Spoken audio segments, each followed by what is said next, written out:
পৃথিবীতে কোনো নজির নাই স্বৈর শাসক আবার আছে, লাশটা আইবনি তোর লাশ, তুই হে চিন্তা করছ তোর কবর হইব নি কেন, তোর লাশ বিমানবন্দর তুই কে গ্রহণ করবো, ঠিক না?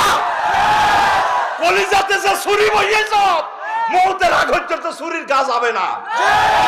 কোরআনের মাহফিল করতে 16টা সেক্টরে পারমিশন নেওয়া লাগতো।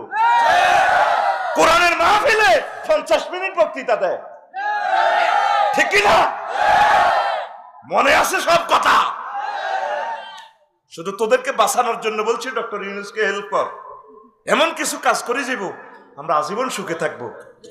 এমন ঋণ করছে মাস শেষে এগুলো না দিলে দেশ অন্ধকার, কয়লার কিস্তি না দিলে কয়লা বন্ধ, ব্যাগ মিলি ইউনূসের মারবি, ধর তারে কোবা, দেশ আন্ধার। 62 সাল পর্যন্ত ঋণ দিতে হবে আমাদেরকে। আল্লাহ এই বুড়ো মানুষটাকে তুমি নেখায়াত দাও। আমি কেন তার ইমাম বলছি?